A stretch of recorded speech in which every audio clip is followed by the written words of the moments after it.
po si Anne. At ako si Tin. So, for today's video ay magre-reaction video tayo sa... Deny Love. Yes! Ito yung series na... Based sa novel. Diba? Yes, oo, based sa novel. At currently, episode 10 na yung... Hindi, this week episode 10. Yeah. Kasi nag-fast track. Yes. So napanood- magpa-fast track din tayo ng reaction video, diba? Yes, episode 9 na agad yung reaction. Although, na-start naman namin siya. Promise siya, na-start namin yung episode 1. Pero From episode 1, yeah. mag-reaction tayo ngayon for Yes. episode 10. Episode 9. 9. Sorry, 9. Ayan. So, ano yung masasabi mo for episode 9? Episode 9, emotional. Oo. No? Ilang beses kong, actually every episode, hindi lang once ko pinapanood, more than once. Mm-mm. Especially itong pinaka latest episode na episode 9. Oo. Kasi yung parang una, pinanood ko nung break time ko from work. Tapos pangalawa habang nasa bus. Tapos pangatlo, syempre gusto kong namnamin yung mga pangyayari. Mm-mm. Yeah. So yun. Sobrang ako nung... Naiyak ka ba sa bus? Hindi. Bawal maiyak sa bus. Ikaw ba? Pinanood ko siya habang tulog ka. Midnight na nun. Mm. So, antok na ako, pero iyak ako ng iyak. Hindi mo alam yun, no? Hindi. Pero alam mo yung antok na iyak, pero gustong tapusin. Ganon yung time na pinapanood ko siya. Naiyak ako dun sa part na nagmamakaawa siya dun sa tatay niya. Doon din ako naiyak yung lumuhod pa siya. Oo, na parang president siya, tapos biglang nagpaka-baby siya sa daddy niya para lang Lumabas yung pagkabata. Yung parang pagka baby girl. baby girl niya. Yung side niya na yun. Which is, Normal. I think, lahat naman tayo may side pa rin na gano'n, diba? Oo. Baby mo ako. Anak kita. Baby. So, yun. Tapos, medyo nakakainis lang siya nung una. Diba? Kasi, parang, siya, urong sulong. Oo. Alam mo yung kantang, urong sulong. Bagong-bago yan. Hindi na sila makaka-relate. Pero parang push off and pull, diba? Pero hindi mo kasi siya masisisi eh. Oo, kasi nandun yung fear Oo, niya. takot siya. Pero, sa bagay, feeling ko ganun din naman ako, yung gagawin ko lahat para, yung parang bago ako mag-move on, itatry ko munang maging okay, yung iiwanan ko. O kasi kung nagpadalos-dalos siya at pinatulan niya agad pangalan Si Kim. Si Kim. Parang magiging rebound si Kim kahit hindi siya ready. Diba? So, understandable naman yung niya. Yes. Yung pagka-push and pull niya. Diba? Sa bagay. So, although nandun pa rin siya sa process, diba? Ng pag-heal, yes. Oo. Yung siguro kung ayaw, yun nga sabi ko, di ba, may mga, yung iba siguro sa atin, may side na gano'n na hindi mo maiwan agad. Yung kagaya ko, di ba, bago ko siya iniwan, hiniyaan ko muna. Yung bago ikaw. Okay. Linawin mo. Yung bago ikaw, yun, may mga tanga moments talaga di ba? Oo. Yun.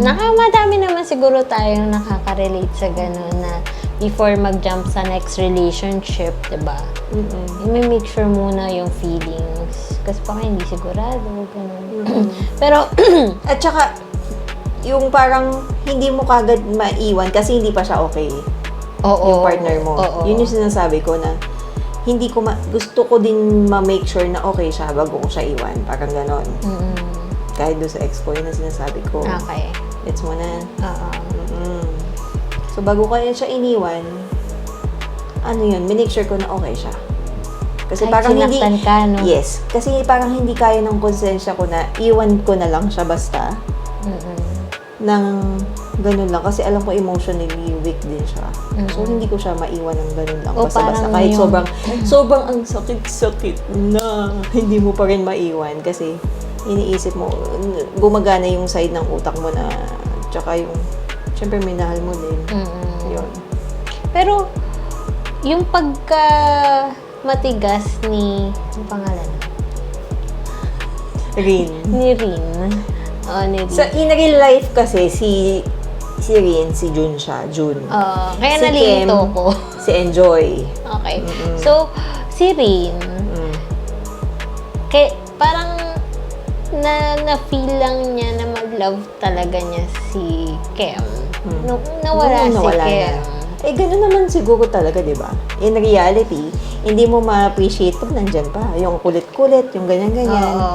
So, sa side naman ni Kim, maintindihan mo din naman siya kung bakit siya. Alam mo yung ginawa mo na lahat, yung parang mas inuuna mo palagi yung feelings ni Rin kaysa sa feelings mo. Kahit nasasaktan ka na, push ka pa rin ng push. Pero hindi- Sige, aabot ka pa rin sa point na masasaktan, na mapupuno, ano yun? Hindi siya napagod eh. Napagod. Hindi siya napagod. Pinush away siya.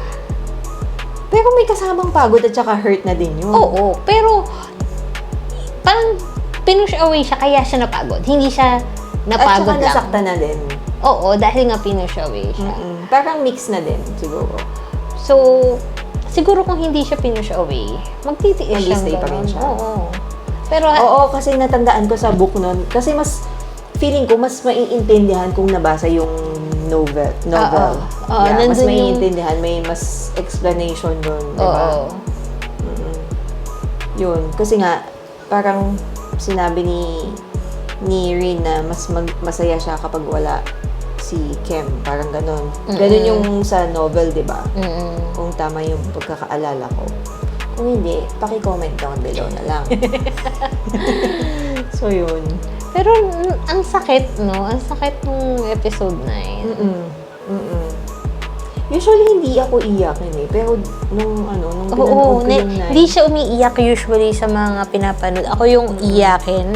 Sitin yung sobrang babaw ng luha. Pero naiyak ka dito sa Oo episode naman. Oo. Kasi ang sobrang galing ni June na Pag-act.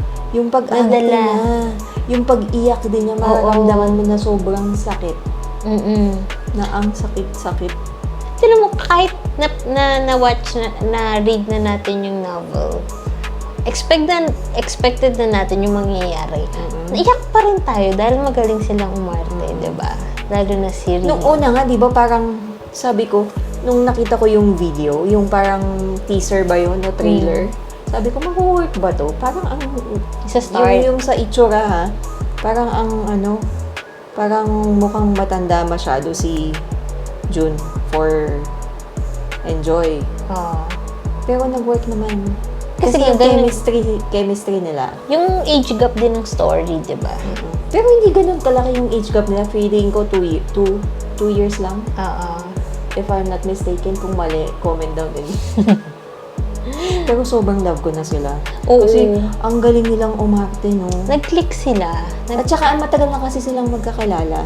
Matagal na ba sila mag-artista? Yes! Okay. Since, di ba, alam ko na. Since parang mga bata pa sila, magkakilala na sila. Parang 14 years. Ganun. Okay. So, na-stop lang ng mga 4 years. So, magaling talaga Kasi- sila. Kasi talagang close sila. Oo. So, yung chemistry nandun. Sana hindi sila maging kamukha ng Fai and Yoko. Sana may next Kasi parang sila naanlungkot agad. na, no? Yung first time ko kasi tapos yung Oo, fan.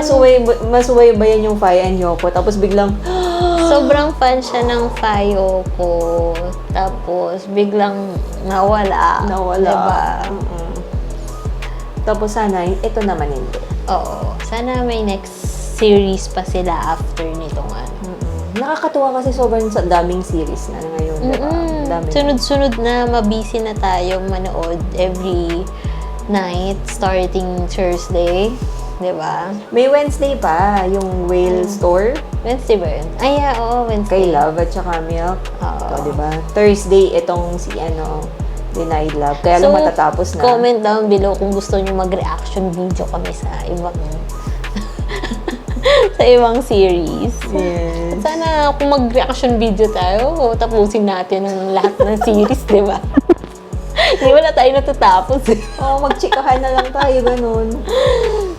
Ayun. Kasi ang hirap din naman kasi yung papanoorin mo tapos alam mo medyo mahaba siya. Kasi ang ginagawa namin, reaction video, pinapanood ulit namin. Pinapanood. Para naka-focus kami. Yung ganun. Ulit-ulit namin pinapanood. Sayang kasi yung parang kung nasa Singapore tayo, ang dami nating na-attendan na Na fan meet. na fan meet kasi recently nandun din si Fai, di ba? Oo. Tapos sa Pinas. Tapos Siguro kung nasa Pinas kami, present kami lagi dyan. Yes. Kaso malayo kami. nasa kabilang mundo kami. Yes. At wala ring sa Netflix. Yeah. So, ayun. Kung may marirecommend din kayo, Yeah. yan. Comment down below sa... Siguro yung ibang GLD natin alam. Siguro nga. Kasi alam lang namin, sabihin nyo na lang kapag may nakalimutan kami. Wednesday, Whale Store. Tapos Thursday, Denied Love. Kaya lang, mag-e-end na. Tapos, Friday. ano ba ng Friday? Only You. Ay, oo nga, mag-start na yung Only You. Oh, start na. Start na this Friday? Di ba Only You? Alam ko may Saturday din eh. Huling Orm. Oo nga. Tapos yung isa, Alam ko may Saturday din. Oo, yung Saturday, yung kay... Kanino? Nakalimutan ko. Okay. Double check Nakalimutan natin. ko yung, Naka-tita mode na kami. So, Yung title. Tita mode, nakakalimutan na. Makakalimutin. GL series June. Yung Poison something? Ano yung poison? No, not Poison. Joke lang yan. Pero ang daming bago. Oo. At yung mga yung iba nakikita ko sa Yun, Harmony Secret. Ayun. So, Wednesday, yung Whale Store. Thursday, Denied Love. Friday, yung Only You. Tapos, Saturday, yung Harmony Secret. Yeah. So, may madami din ako nakikita sa sa Reels. Hindi ko alam yung title. Oo Thai nga. din So, siya. sobrang dami na, no? Oo, na hindi. Mukhang okay naman. Pero hindi ko alam. Hindi ko mahanap. Ayun, paki-comment down below. Mag-recommend lang kayo ng Oo. mag-recommend. So, ayan. So, And sana maumpisa na din namin yung podcast namin. yes, magkakaroon kami ng podcast soon. Yes. Real soon. Yes. Ipo-push namin. At sana supportahan niyo pa rin kami. Unti-unti na kaming Bumabalik. Bumabalik ulit. Laging nawawala. Ayan. Thank you so much, guys, for watching. At see you again on our next reaction video. Yes. Don't Yes. forget to like and subscribe and hit the notification bell para updated kayo sa aming mga videos. And spread love and good vibes. So, good vibes lang tayo, guys. So, walang bashing. At love lang.